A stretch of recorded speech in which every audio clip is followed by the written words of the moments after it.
Boa noite, caros ouvintes. Estamos começando nesta terça-feira, 10 de fevereiro de 2026, em nome do Pai, do Filho e do Espírito Santo, o programa Kairos Tempo de Graça de número 1029.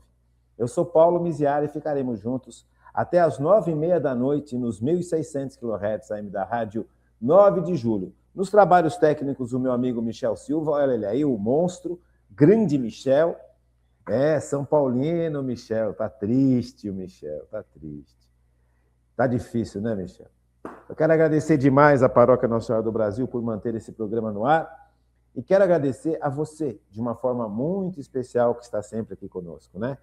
O Michel me mandou as mensagens do dia, deixa eu ver aqui, do dia 27 de janeiro, terça-feira passada. Quero agradecer, deixa eu ver aqui quem. A Celinha Sviacas, boa noite, gratidão sempre. Marlene dos Reis, boa noite, gratidão sempre. Angelina Lima, gratidão. Veja, o povo está grato. Isso é tão bonito, gente. Eu fico tão feliz de perceber que as pessoas estão acolhendo o que está sendo falado, entendendo o que está sendo falado e percebendo o quanto isso é importante, né? Então, eu agradeço demais a Deus, agradeço demais a você que participa do trabalho, que é nosso sócio, sócio de estudo, sócio de formação. O mais lindo, né? Somos irmãos em Cristo, filhos de Deus Pai. Então, muito bom estarmos juntos. E estamos estudando a virtude teologal da fé. Já vimos alguns pontos interessantes, alguns pontos bonitos, né? A partir do Catecismo da Igreja Católica, a partir do número, deixa eu ver aqui, 1814. Então, a virtude teologal da fé, ela é uma virtude importantíssima porque ela nos coloca diante de uma realidade muito superior à nossa. Uma realidade de Deus. A virtude da fé me garante, Deus existe. E a virtude da fé me garante que tudo aquilo que Deus revelou e tudo aquilo que Deus faz é real. Então, uma pessoa que tem Deus no seu coração, uma pessoa que encontrou com esse Deus, que acolheu a salvação que esse Deus promoveu em Cristo, nosso Senhor, essa é uma pessoa diferenciada. Porque a fé nos traz uma realidade não só de conhecimento de algo sobrenatural, mas de participação nesta vida sobrenatural através dos sacramentos. Então, a fé, ela é absolutamente importante. Um ser humano que não foi batizado não se torna filho de Deus. É uma criatura de Deus, mas não se torna filho de Deus. Um ser humano que não foi batizado continua sendo criado à imagem e semelhança de Deus, mas esse salto de criatura para filho de Deus não foi dado. Porque quem faz isso em nosso favor é Deus, é Cristo, que conquistou para todos nós essa posição diferenciada, essa situação diferenciada, essa vida nova. Então, a virtude teologal da fé, ela é imprescindível para que a gente possa viver de acordo com a vontade de Deus. Porque aí eu vou me encontrar com esse Deus, eu tenho um porto seguro, eu descubro um porto seguro, eu descubro um sentido de vida, eu descubro que o amor é a última palavra. Não são as minhas fraquezas, os meus pecados, a situação do mundo, as guerras, a morte, a tristeza, a amargura, os complexos, não. Deus é infinitamente superior a tudo isso. E nós fazemos parte dessa vida com Deus. Deus partilha a sua vida conosco. Então, a virtude da fé, ela é essencial para a nossa existência. Eu tenho muita tristeza de ver e de perceber hoje uma sociedade que se afastou de Deus. Uma sociedade que acha que não precisa de Deus para nada. É uma sociedade que foi extremamente manipulada para chegar neste nível, e é uma sociedade que padece sofrimentos e injustiças brutais por causa disso, porque nós dependemos de Deus para tudo. Até o ar que a gente respira, nós dependemos de Deus para isso. Veja, nós somos corpo e alma espiritual. O ser humano, ele é um composto, corpo e alma espiritual. É uma realidade do ser humano. Quem nos dá forma e vida é a nossa alma. E a nossa alma foi dada por Deus. Quem é que juntou a alma com o corpo? Deus. Então, se nós não temos Deus no nosso coração, nós não temos nem sentido de quem somos. Não tem sentido do que, por que vivemos e para quem vivemos. Então, a vida não pode ser uma sucessão de acontecimentos fortuitos, uma sucessão de acontecimentos que estão soltos no universo. Não, nós estamos debaixo de uma proteção, de um amor, de uma providência que são infinitas e que são o sentido do nosso existir. Então, a virtude da fé, ela não pode ser trabalhada de uma maneira assim, só teórica. Porque a virtude da fé implica várias situações. Não dá para a gente também abranger todas as situações que a virtude da fé nos leva a compreender. Não dá. É muita coisa. Se nós fôssemos estudar a fundo o que a virtude da fé tem em nosso favor, nos dá como proteção, como amparo, como consciência, como entendimento, como obediência, nós passaríamos anos estudando, porque a virtude da fé ela é realmente impressionante. O Catecismo da Igreja Católica nós estudamos ao longo de muitos anos. Nós estamos estudando esse catecismo ao longo de muitos anos. Veja, isso é fruto da virtude da fé. Se eu acredito em Deus, eu acredito naquilo que Ele ensinou, acredito naquilo que Ele revelou, e o que Ele revelou e ensinou está aqui no Catecismo da Igreja Católica. Então, eu não posso, nessas aulas, que são resumos, fazer todo um percurso de novo em todo o catecismo, para a gente perceber a amplitude da grandeza da virtude da fé e sua ação na vida da gente. Mas os pontos básicos nós estamos estudando. Eu queria estudar com vocês, nessas próximas aulas, como a fé, de certa forma, alguns exemplos, né, de como a fé nos ajuda, nos auxilia, nos transforma no nosso dia a dia, no nosso corriqueiro do dia a dia.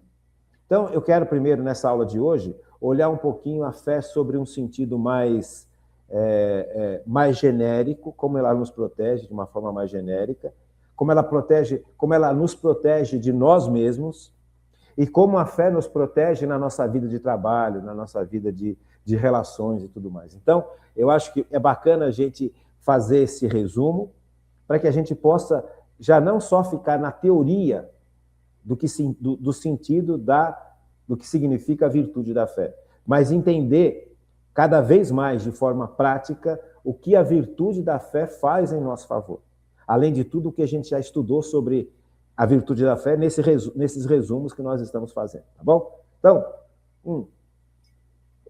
no Evangelho de São Lucas, capítulo 17, até o versículo 19, 17, até o versículo de 11 a 19. Eu quero ler para você porque aqui nós temos um ensino que é muito lindo, muito abrangente e muito poderoso. O leproso agradecido.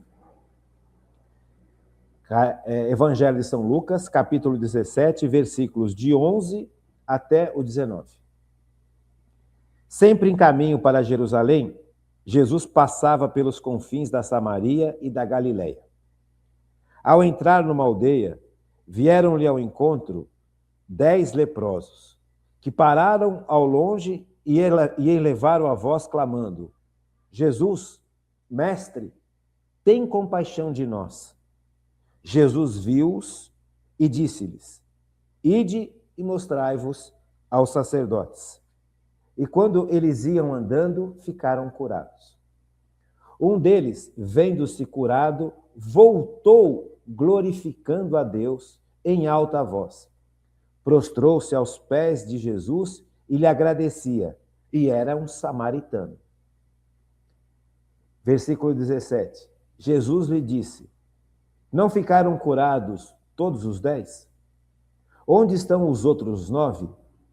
Não se achou senão este estrangeiro que voltasse para agradecer a Deus. E Jesus acrescentou: levanta-te e vai, tua fé te salvou. Levanta-te e vai, tua fé te salvou. Então, veja, essa é um milagre imenso que Jesus faz em favor dos leprosos. Esses leprosos, a lepra, naquela época, era uma doença que não tinha cura. E era uma doença que eles consideravam contagiosa. Então, quem tinha lepra vivia fora da aldeia, vivia fora da cidade. Não podia se aproximar das pessoas que amava, dos pais, dos filhos, da esposa, não podia se aproximar da própria sociedade. Então era uma pessoa completamente excluída, literalmente excluída, profundamente excluída. Era uma pessoa que era considerada amaldiçoada por Deus, porque tinha lepra. Então era uma pessoa mal vista, uma pessoa indesejável, uma pessoa indesejada, uma pessoa excluída.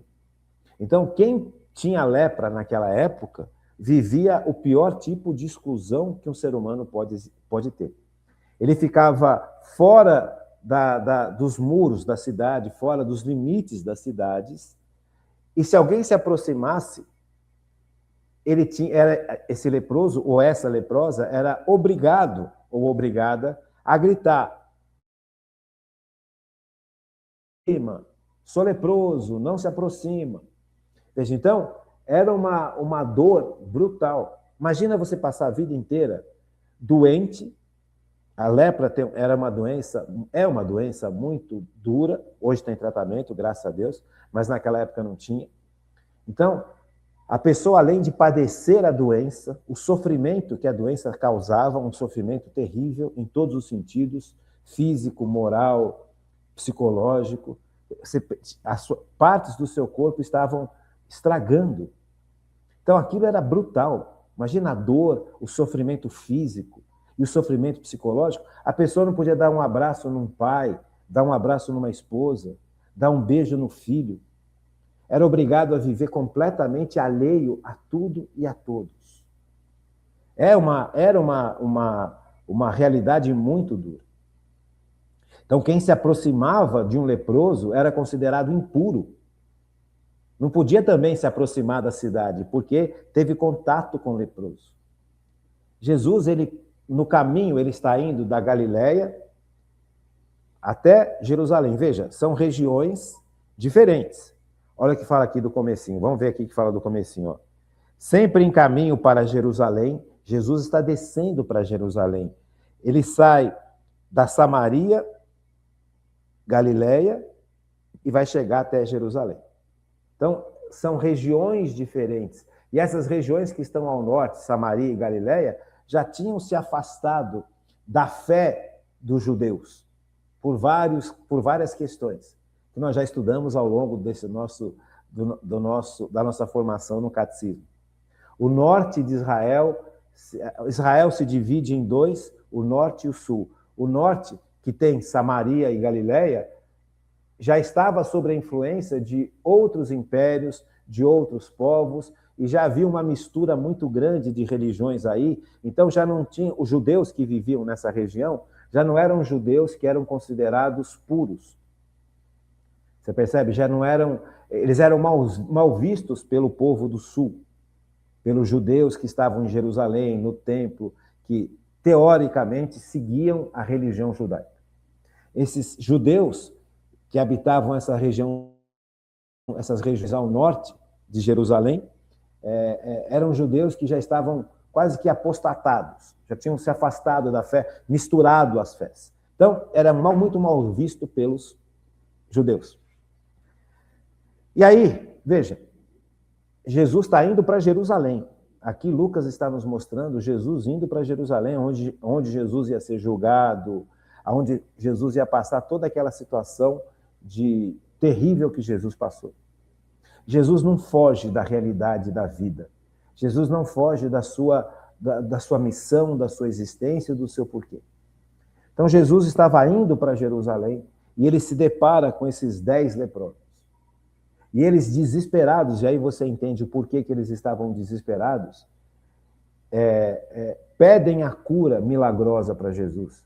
Eles reconhecem em Jesus o Senhor. Eles reconhecem em Jesus Deus. Veja, a ação da virtude da fé. Eles não viam só em Jesus um homem. Eles viam em Jesus Deus. E Deus poderoso.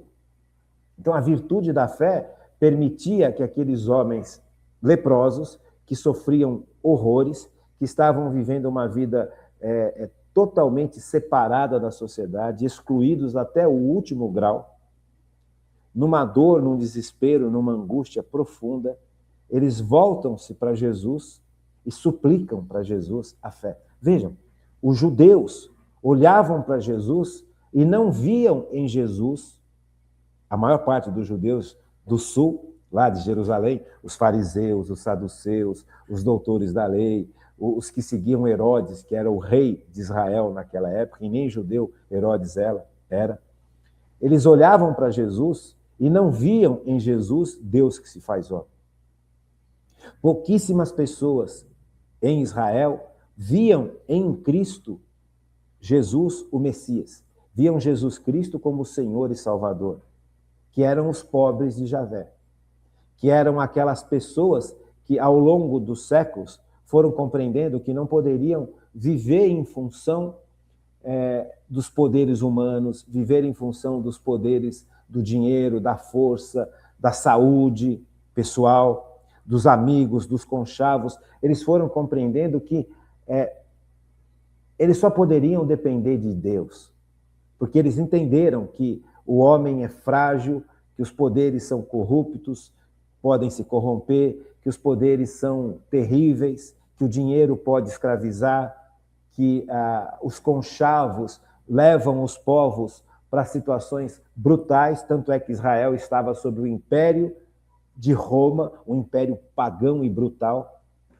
Então, os pobres de Javé, por serem pobres, por dependerem de Deus, por estarem atentos à ação de Deus na vida, eram capazes de, através da virtude da fé, reconhecer em Jesus Cristo Deus e Salvador, enquanto os outros não. E aqui é a mesma coisa. Aqui Jesus está indo para Jerusalém, ele não chegou ainda em Jerusalém, ele está nessa região aonde os apóstolos ficavam, aonde aquelas pessoas estavam distantes de Deus. E essas pessoas reconheceram Jesus, porque sofriam, porque não estavam apoiados em si, porque eles aprenderam na dor terrível que eles viviam, que eles não tinham como se apoiar na sua saúde, na sua fortaleza, no seu entendimento, nos seus estudos, no seu dinheiro, nas amizades. Eles poderiam ter tudo isso, esses leprosos. Esses 10 leprosos poderiam ter tudo isso. Ter saúde, ter dinheiro, ter poder, ter conhecimento, ter amigos, ter planos ambiciosos, ter convicções profundas humanas, mas nada disso adiantava diante daquela situação que eles viviam.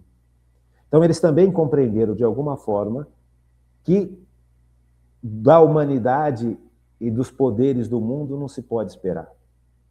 Só pode contar com Deus. E, de repente, eles veem Jesus e eles reconhecem em Jesus, pela virtude da fé, o Deus verdadeiro. Deus agindo na humanidade. A virtude da fé me permite enxergar em Cristo não só um homem, não só um virtuoso, mas Deus que se faz homem. E a pessoa só consegue enxergar em Cristo, em Jesus Cristo, nosso Senhor e Salvador, Deus que se faz homem, através da virtude da fé. A Virgem Maria sabia que Jesus é Deus que se faz homem, porque ela vivia pela fé. O amor que ela tem por Deus, a fé que ela tem, a fé que ela tinha e tem em Deus, tanto no Pai, no Filho e no Espírito Santo, é o que movia a Virgem Maria, assim como São José, os pobres de Israel, os pobres de Javé. Então, esses doentes viram em Cristo, esses leprosos viram em Cristo o Salvador pessoal deles, que era capaz de curar essa doença terrível, era capaz de realizar um milagre, era capaz de recriar a vida, porque quem cria a vida e quem sustenta a vida é Deus. Então a fé vai revelando isso para a gente. E é interessante que eles ficaram curados, os 10. Os 10 ficaram curados, sem merecimento, sem pertencer à elite da religião, sem serem homens absurdamente corretos e tudo mais. Jesus compadeceu do sofrimento brutal deles e os curou. Curou os 10. Sabe, eles não fizeram nada para serem curados, eles não mereceram ser curados. Deus ama. Veja, a virtude da fé me revela que Deus ama. Deus detesta, odeia o pecado, porque o pecado nos desfigura, o pecado nos deixa doente, o pecado nos deixa fragilizados, marginalizados, excluídos. É o pecado que gera isso em todos nós. Então, aqui também tem uma perspectiva teológica, não só física de milagre, mas é um sinal, é um símbolo. Ocorreu a cura, as curas ocorreram. Jesus é capaz de curar milagrosamente, porque Jesus é Deus que se faz homem. Deus é o Senhor da vida. Ele tem a vida, Deus tem a vida. Deus é vida.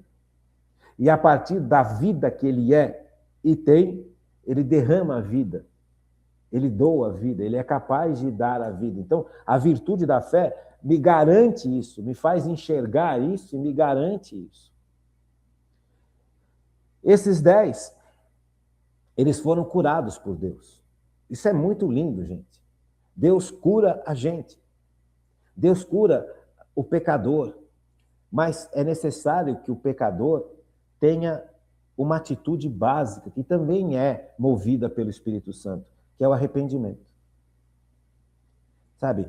Jesus deve ter intuído no seu coração, percebido no seu coração humano, que está agindo em favor da humanidade, o Sagrado Coração de Jesus, que aqueles homens realmente aprenderam uma grande lição. Só que só um voltou para agradecer. Justamente aquele que não era judeu praticante, era da Samaria, um estrangeiro, não era um judeu puro, perfeito, como os judeus se consideravam em Israel. Era um judeu que já estava vivendo muito distante da religião oficial de Israel. Só esse estrangeiro volta para Jesus e pede e agradece profundamente a cura que ele recebeu do Senhor. A cura que ele recebeu de Jesus. Veja, aqueles outros 9 ficaram tão encantados com a realidade de vida deles que eles fecharam a perspectiva da fé. Não sei se eu consigo explicar isso. Aqueles 9 que não voltaram para agradecer a Deus e que seguiram a vida deles, ficaram tão felizes com a cura.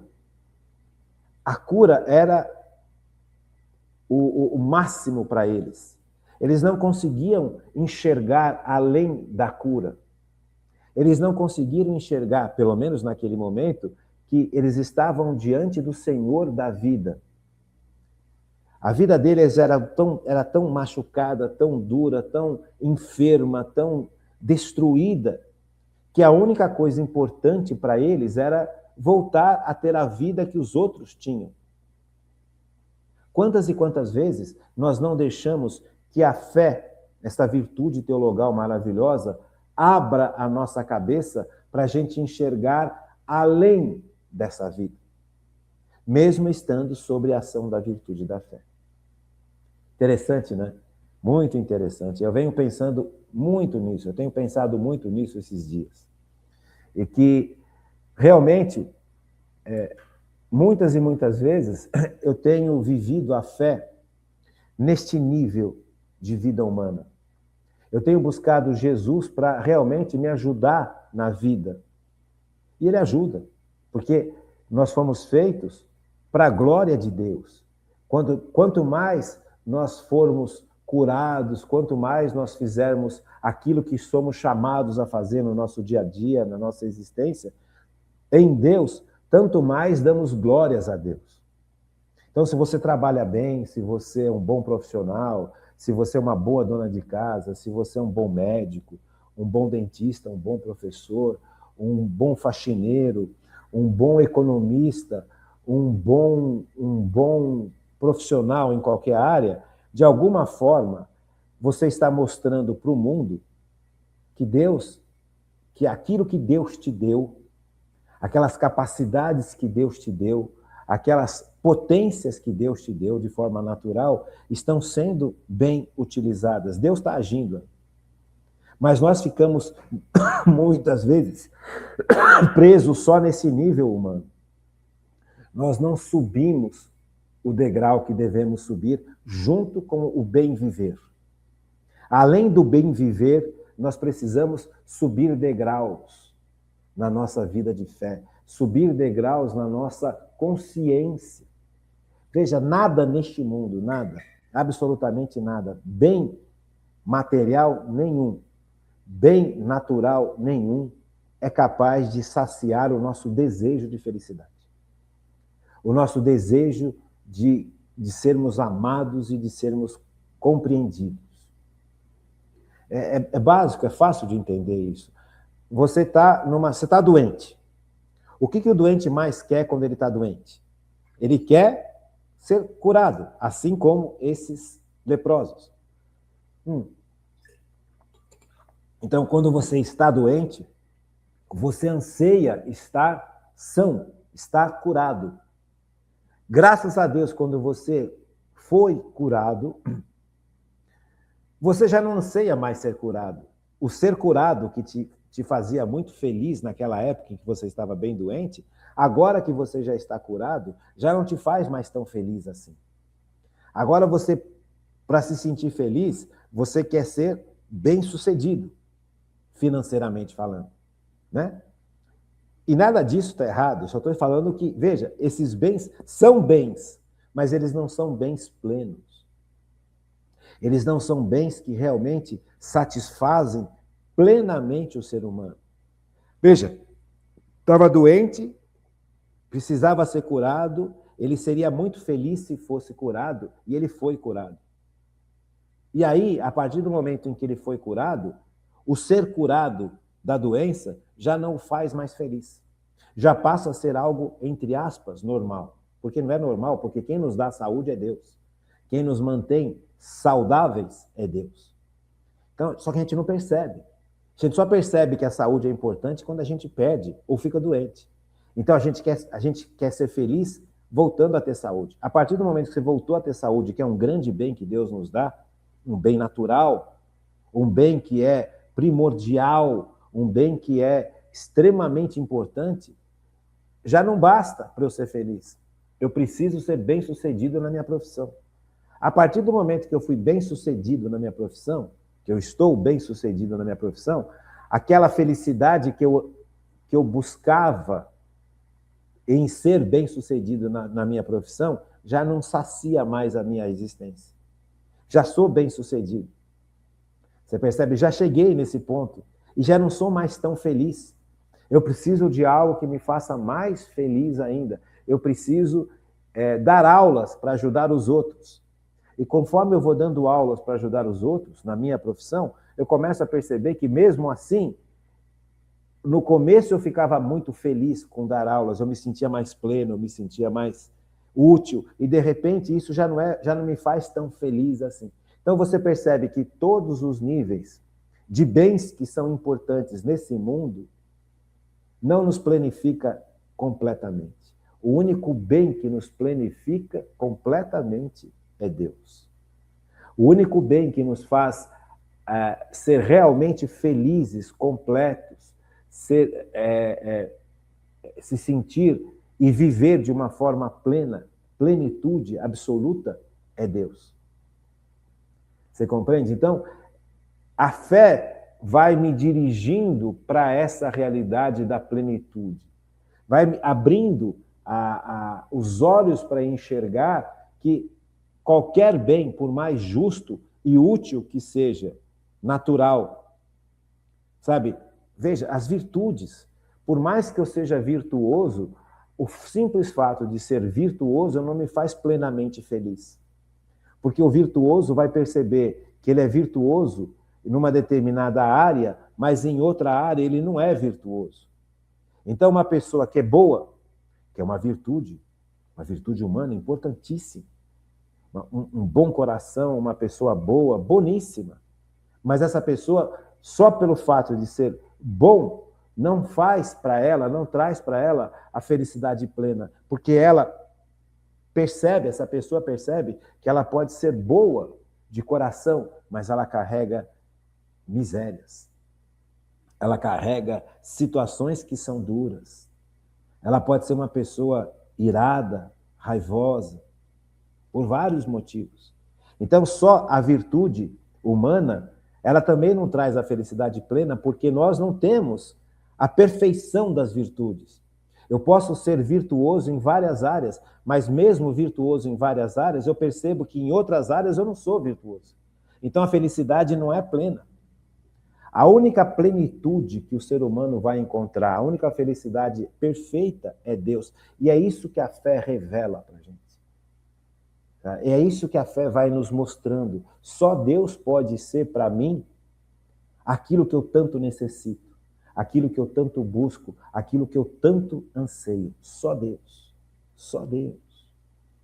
A virtude da fé vai me revelando isso, na medida em que eu vou vivendo em Cristo, na medida em que eu me deixo ser curado por Cristo, na medida em que eu vou comungando na missa, em que eu me confesso regularmente, que quando eu comungo eu tenho que comungar em estado de graça, porque senão eu estou tentando a Deus.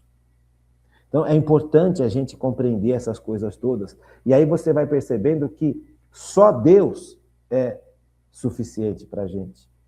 Só Deus. E aqui entra uma segunda virtude importantíssima, que é a esperança. Porque a esperança me garante que Deus não me abandona. A esperança me garante que Deus vai me conduzindo até a essa felicidade extrema que é Ele mesmo. Por isso que eu preciso das 3 virtudes teologais: fé, esperança e amor, que é a caridade. Você percebe? Então, essa realidade, nós precisamos abrir a nossa cabeça para essa realidade superior. Nós não podemos estacionar como esses 9 leprosos se estacionaram na busca da felicidade. Você compreende? Então é maravilhoso isso. Esse trecho do Evangelho de São Lucas, ele é essencial para a gente compreender a importância e é até onde a virtude da fé quer nos levar. Até Deus.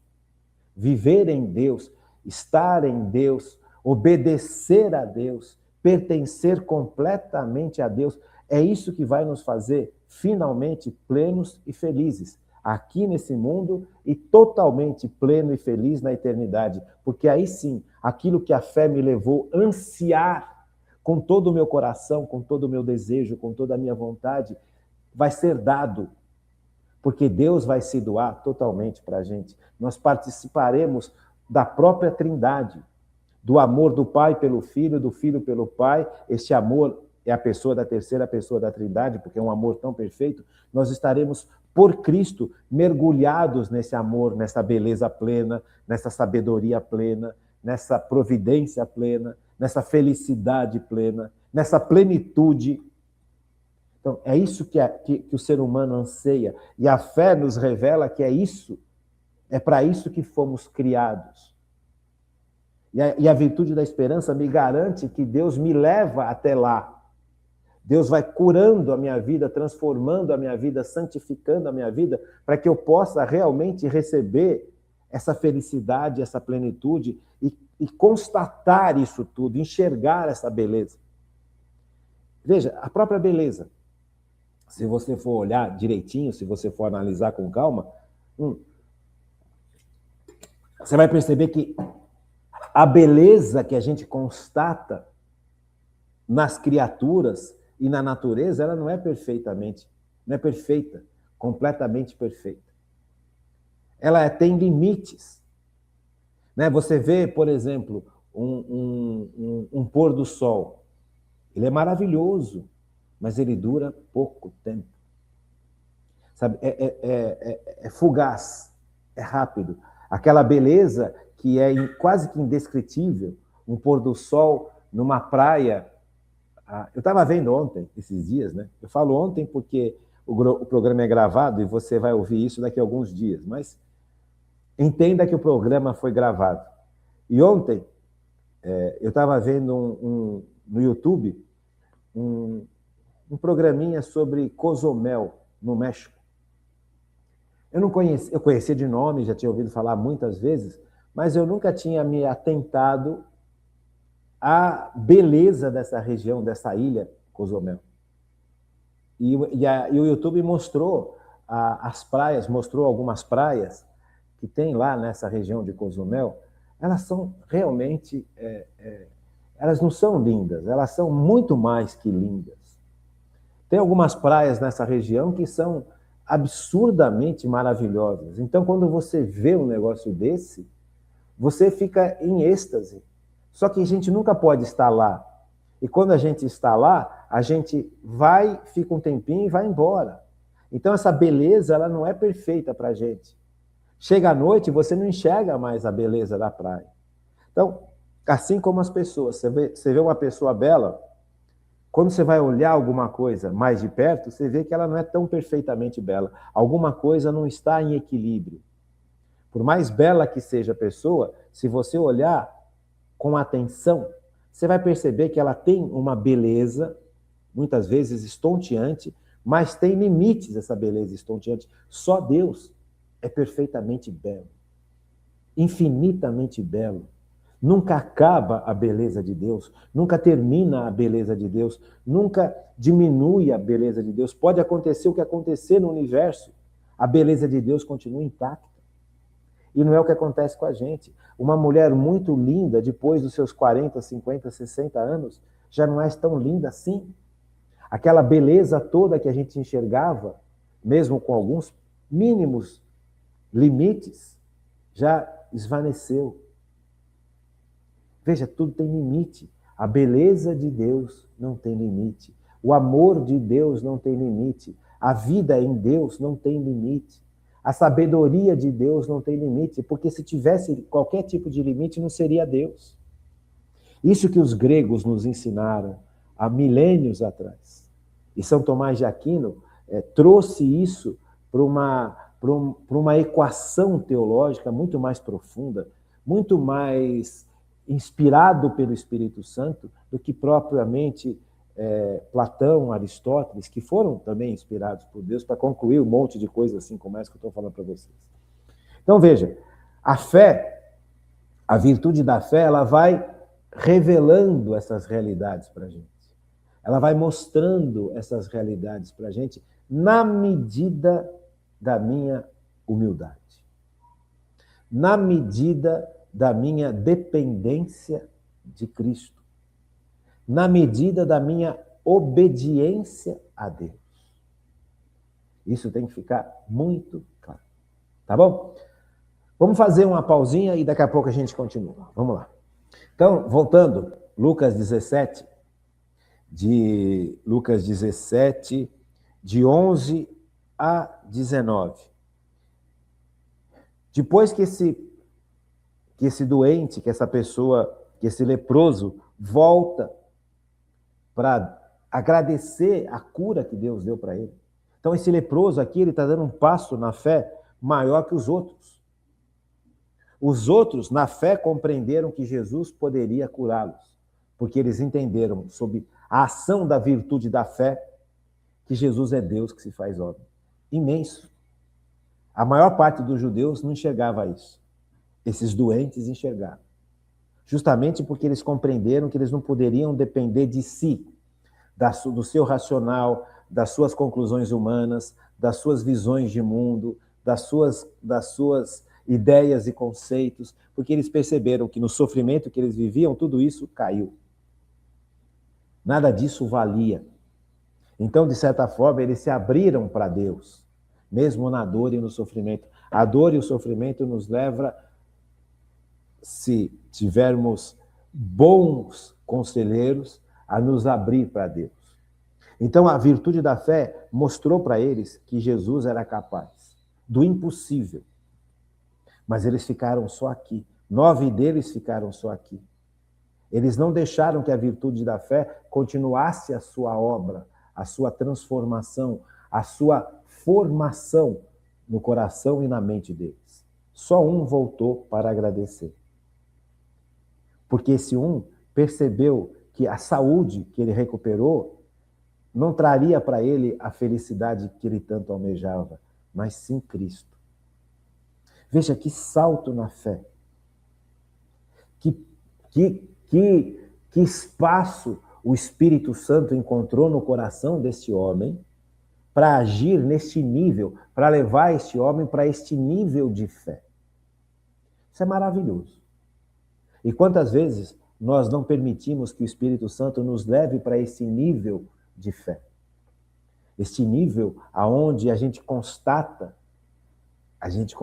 que só Deus é importante.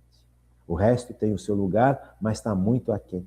Então veja, para que a gente possa ter uma vida de fé, eu preciso ser salvo por Cristo. E aí você começa a compreender o que significa ser salvo por Cristo. Salvo do meu orgulho, salvo da minha prepotência, salvo da minha autossuficiência. Por isso que Jesus fala, a tua fé te salvou. Salvou do quê? Do orgulho de achar que eu resolvo tudo, do orgulho de achar que eu sou capaz de tudo, do orgulho de achar que eu tenho todas as possibilidades e as ferramentas por mim mesmo para resolver todos os problemas da face da terra ou os meus problemas. E aqui eu quero entrar com você numa área que é muito importante. Por que que a pessoa orgulhosa não se abre para a fé? Porque ela está centrada em si mesma. Então, este doente, esta pessoa que estava massacrada pela lepra, ele percebeu que não adiantava ele estar centrado em si mesmo. Não ia resolver. Nenhum dos recursos humanos resolveria a situação dele. Percebe? Então, o ser humano, e aqui é interessante porque é bonito isso, sabe? Todos nós temos desejos e recursos naturais. Todos nós temos desejo de ser feliz, todos nós temos desejos de ser amados, de ser aceitos, de ser queridos, de ser honrados.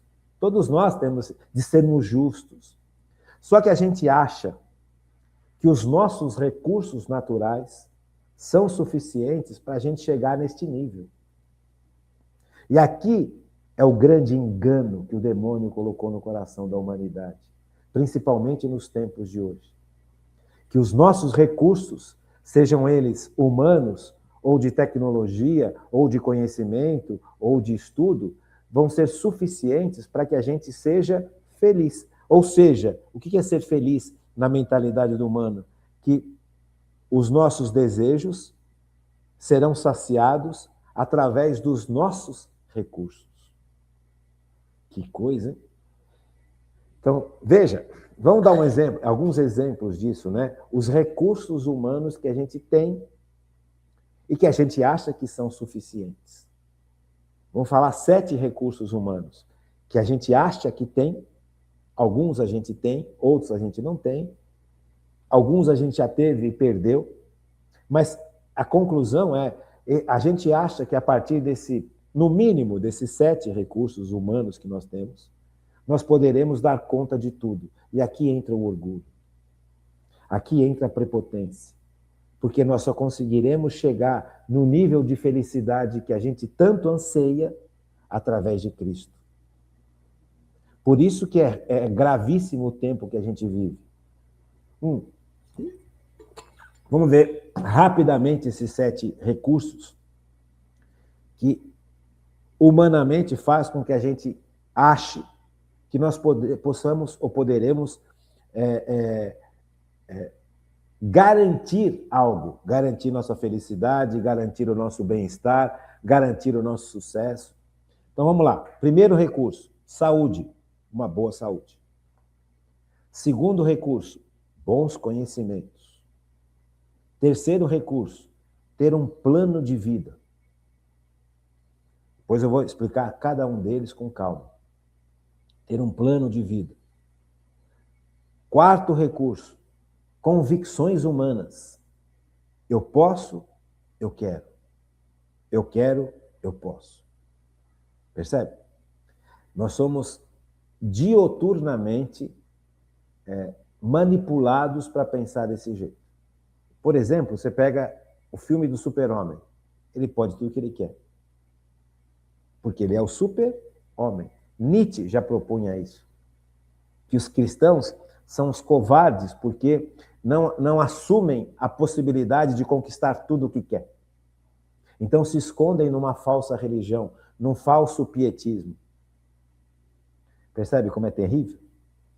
E aí você vai se deparando com essa realidade falsa, mentirosa, dos recursos humanos serem garantidores de cumprir os nossos desejos. Então, convicções profundas, uma certa paz interior. Essa paz interior não é a paz que vem de Deus, é a paz que a gente tem porque nós estamos equacionando os problemas que nos incomodam demais. Entende? Então, o meu filho, isso é um exemplo, tá? O meu filho está me dando muito trabalho, está muito respondão, então eu vou pôr ele num colégio interno. Será que essa é uma boa solução? Ou você acha que é uma solução que vai me trazer uma certa paz? Ou seja, eu estou empurrando o problema para o outro. Eu estou empurrando o problema para o outro. Veja, eu vou mudar da escola. Esse meu filho está dando muito problema na escola, então eu vou tirar ele da escola, vou pôr numa outra escola. Será que isso realmente resolve o problema? Ou isso está me dando uma, entre aspas, certa paz? Porque essa paz eu necessito para ter tranquilidade para conquistar aquilo que eu quero. Não importa tanto se meu filho está sofrendo, eu posso até conversar com ele, pagar uma viagem, para ele dar uma acalmada. Isso está atrapalhando os meus planos, isso está atrapalhando a conquista dos meus desejos. Olha o orgulho, olha o egoísmo, olha a cegueira brutal. Enfim, um sexto recurso, as amizades, as conexões, as alianças. Um sétimo recurso é dinheiro. Veja, percebe? É interessante pelo seguinte, deixa eu explicar isso para você. Qualquer lugar que você vai fazer uma formação através desses coach, não tem nada contra coach. O coach ele tem o trabalho dele. Ele vai levar você a olhar para esses recursos, como esses 7 recursos no mínimo, como a solução para todos os seus problemas. Então, hoje em dia, você tem coach para tudo. Então, o coach é aquele cara, aquele rapaz ou aquela mulher que vai lá na frente e vai trazer para você soluções para os seus problemas, baseado nesses recursos que eu estou te falando, nesses 7 recursos, alguns mais, mas nesses 7 recursos. Só que esses 7 recursos, eles são muito limitados. Eles são muito pequenos, perto das situações que a fé nos revela. E o que é pior, quando você passa a lutar só por esses 7 recursos, digamos assim, você volta a estar centrado em si mesmo. E a fé não é um centro em mim. A fé é mudança de centro. Eu deixo de estar centrado em mim, nas minhas possibilidades, e passo a estar centrado em Cristo, nas possibilidades de Cristo, e como Cristo potencializa e ilumina as minhas potencialidades humanas. Agora, nós vivemos um mundo hoje onde Cristo foi excluído. E essas 7, eu falo 7, tem mais, mas essas 7 são fáceis da gente enxergar. E trabalham essas 7 na cabeça da gente o dia inteiro. Com os filmes, com as novelas, com os cursos. É incrível como isso é uma... E aí você percebe essa realidade deste culto aos recursos humanos, deste culto brutal ao indivíduo humano, este culto terrível e idólatra do ser humano, independente de Deus. Então, para você ficar claro que você não precisa depender de Deus para nada, basta você desenvolver esses 7 recursos aqui. Se você desenvolver esses 7 recursos aqui, você vai conquistar o mundo, conquistar tudo que você queira, conquistar a felicidade plena. Mentira. Acontece que todos nós estamos mergulhados nisso até o teto. Por isso que é super importante a gente reconstruir a nossa vida em Cristo, porque nós estamos sendo manipulados ao extremo por todos os meios de mídia, de escola, de formação, de universidades, de todos os meios para que a gente viva para desenvolver esses recursos humanos humanamente, sem Deus. E aí o que acontece? Uma fábrica de frustração. Porque chega uma hora que a pessoa, por mais boa saúde que ela tenha, uma hora ela vai ficar doente. Se não ficar doente, uma hora vai envelhecer. Uma hora vão aparecer as rugas, o peso. Ontem encheu aqui o meu consultório. E tem um vazamento aqui da casa vizinha, que vem o esgoto da casa vizinha para o meu ralo. Eu não sei por que está vindo isso. Eu passei ontem lá nessa clínica vizinha aqui, a minha, e falei com o gerente geral, ele ficou de olhar, talvez, tomara que ele olhe, tomara que eles encontrem, porque inunda aqui meu consultório com água de esgoto, com água contaminada. Então eu passei o dia inteiro ontem limpando o consultório, lavando o consultório, tirei a água, lavei com cândida, lavei com desinfetante, lavei com produtos químicos para destruir todo tipo de bactéria. Eu não consigo me mexer hoje, de dor. Já tenho 64 anos, gente. Eu sempre fui um esportista.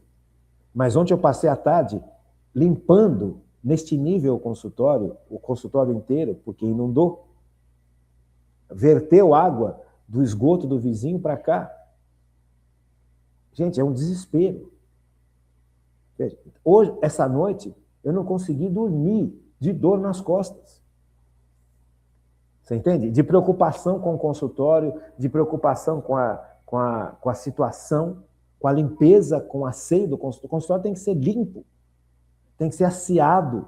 Eu trabalho feito um louco para manter meu consultório limpo e, de repente, verte água do esgoto do vizinho, contaminando a minha região, o meu lado aqui, cara. Que desespero que é isso. Imagine nesse desespero limpar o consultório. Eu não tenho mais 20 anos, 30 anos, 40 anos que eu fazia isso com o pé nas costas. Eu passei a tarde limpando o consultório, arrumando o consultório, tirando água suja, desinfetando tudo que eu posso desinfetar. À noite eu não conseguia dormir de dor. Veja, eu tenho uma saúde boa, mas eu já percebo que eu tenho limites. Veja, toda hora eu fico doente, toda hora eu fico gripado. O convívio com pessoas, o convívio em ambiente com pessoas que estão com pacientes, traz esse risco. Eu não ficava tão gripado como eu fico atualmente. Quantas vezes vocês já me viram gripados aqui? Quantas vezes? Veja, então, a boa saúde, a gente deve manter. A gente deve lutar pela boa saúde, mas sabendo que isso tem um limite. Sabendo que a boa saúde não vai ser para sempre, não vai ser eterna aqui nesse mundo e não vai ser a solução de todos os meus problemas. Então, hoje, a pessoa é obrigada a ter um corpo musculoso, a ter um corpo trabalhado. Se você não tiver um corpo musculoso, um corpo trabalhado, se você não tiver os tanquinhos, se você... Gente, você está excluído do mundo. Por quê? Porque a idolatria dos recursos humanos. Esses recursos humanos, segundo a mentalidade do mundo, são suficientes para garantir para a gente a felicidade e a plenitude que a gente tanto almeja. Bons conhecimentos. Você estudar é importante, muito importante. Conhecimentos específicos, né? Experiências, títulos acadêmicos. Só que isso não garante para a gente sucesso. Não garante para a gente sucesso. Quantas pessoas que você conhece, que são formadas, bem formadas, e que não trabalham mais na sua profissão? Quantas pessoas que você conhece, que fizeram até especialização, alguns até mestrado, hoje vivem e trabalham em outras áreas e quebraram a cara na área de escolha inicial, mesmo tendo uma formação e uma experiência profundíssima. Gente, sem diminuir o trabalho de ninguém.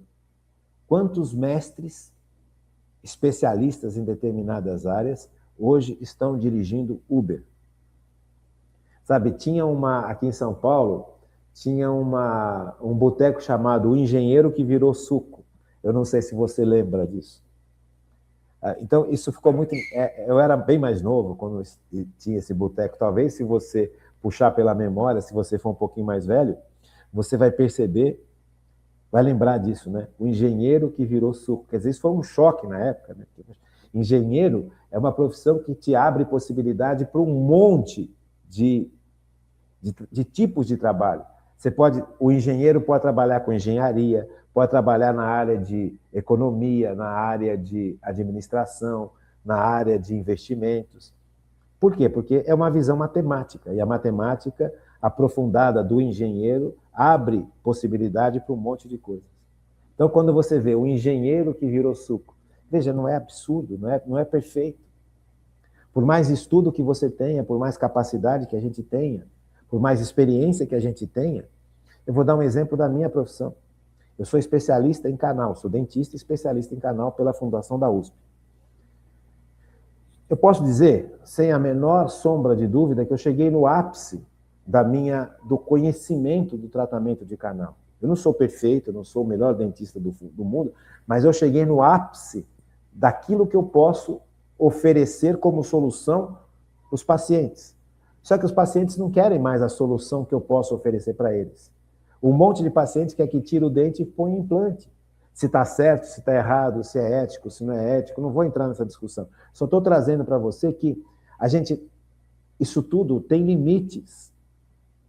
Não é como eles vendem para a gente. Não vai ser a boa saúde que vai te garantir felicidade, não vai ser bom conhecimento que vai te garantir estabilidade. Veja, desejos e recursos. Isso é natural, mas não é absoluto. Então, quando a gente se baseia no natural, até mesmo em virtudes humanas desenvolvidas, como se isso fosse garantia para alguma coisa, não que a gente não deva lutar pelas virtudes, a gente deve cada vez mais lutar pelas virtudes junto com a graça de Deus. Mas não vai ser isso que vai me fazer pleno e feliz. Quem vai me fazer pleno e feliz é a ação de Jesus na minha vida. É a direção de Jesus na minha vida. É a obediência que eu dou a Cristo. Planos ambiciosos. Isso aqui, então, virou uma febre. Nossa, como isso aqui virou febre. Esses planos ambiciosos são brutais. Qualquer coach fala para você, não, você precisa ter um plano para a sua vida. Você precisa estabelecer um grande feito na sua vida. Você vai fazer diferença no mundo. Então, você tem que ter na tua vida um plano para atingir algo ou para construir algo que é fantástico, que ninguém construiu. E é isso que vai te mover a chegar no sucesso, a sair da sua situação. Veja, é tudo humano. O Bill Gates, eles falam, né? Bill Gates chegou aonde ele chegou a partir de um trabalho na garagem. Ele tinha uma garagenzinha e a partir da garagenzinha ele foi construindo o império dele. É isso que você precisa na sua vida. E quando você tiver esse plano e colocar esse plano em funcionamento, a sua vida vai mudar completamente. Você vai crescer, Será? Percebe? Veja, o seu plano está de acordo, o seu grande plano de vida está de acordo com a vontade de Deus em você? Sério, né? Percebe? Será que esse meu plano, ele é real, factível? Ele é algo que vai fazer com que o meu potencial realmente se desenvolva? Qual potencial que vai se desenvolver? O potencial de santidade, de transformação pessoal, do bem comum, ou da avareza, ou do orgulho, da soberba, da prepotência? Né? Veja, convicções profundas. Essas convicções profundas aqui, gente, não é convicção em Deus. É a convicção de que eu quero, eu posso. Percebe? O orgulho instalado. Eu não preciso de Deus para nada. Eu não preciso da igreja. Eu não preciso de padre. Eu não preciso de bispo. Eu não preciso de papa. Quantas pessoas vivem assim? Inclusive cristãos. Esse orgulho, essa prepotência, sabe? Eu tenho potencial de ter liberdade de pensamento. E devo cultivar a liberdade de pensamento na medida em que eu sou dirigido pelo amor de Deus. Senão eu me torno um monstro. Sabe? Senão as minhas ideias podem se tornar terríveis e podem causar um mal brutal para a humanidade. Veja o que Hitler fez com a humanidade. A partir dessa perspectiva, das convicções profundas que ele tinha. Ele tinha convicções, assim como Stalin matou milhões de pessoas. Hitler e Stalin mataram milhões de pessoas por causa das suas convicções. Porque achavam que podiam mudar o mundo, planos ambiciosos. Essa paz interior, já falei um pouquinho sobre isso, né? Isso aqui não é paz. A paz vem de Deus. A paz vem de eu estar na presença de Deus. A segurança de estar sendo protegido, amparado e dirigido por Deus. Nada nesse mundo me dá paz senão isso. Nem o dinheiro me dá paz. Nem falsos caminhos religiosos vão me dar paz. Você esvaziar a cabeça e ficar meditando na yoga não vai te dar paz. Você está se anestesiando. Você está fugindo dos seus sentimentos, fugindo da sua visão. Você está esvaziando todo o seu ser. Você está fugindo do sofrimento da sua família. Não, agora eu vou meditar. Eu vou sentar naquela posição de yoga e vou meditar. Eu vou apagar tudo. Isto não é paz. Isso é fuga. Amigos e conexões. Quantos amigos, quantas vezes a gente se sente forte porque tem amigos? Esse amigo vai me garantir aquele trabalho, esse amigo vai me garantir aquela indicação que eu preciso naquela empresa, esse amigo vai me garantir falar com o gerente que eu preciso vender. Tudo certo. Mas será que isso aí é absoluto?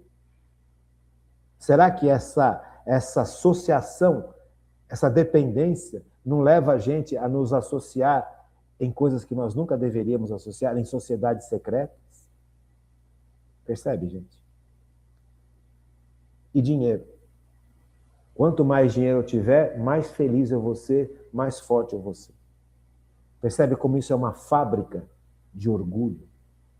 E a fé, a virtude da fé, me revela que tudo isso tem o seu lugar e a sua disposição, desde que esteja sob o domínio de Cristo na minha vida. Não sou eu que tenho que dominar a minha vida, é Cristo que tem que dominar a minha vida. Isto é que a virtude da fé traz para a gente. A certeza de que todos esses recursos humanos não vão ser suficientes para me dar aquilo que Cristo dá. E que só Cristo pode dar. Faz sentido? Eu acho que faz sentido. Então é isso. Fiquem com Deus, uma boa noite e até amanhã, se Deus quiser.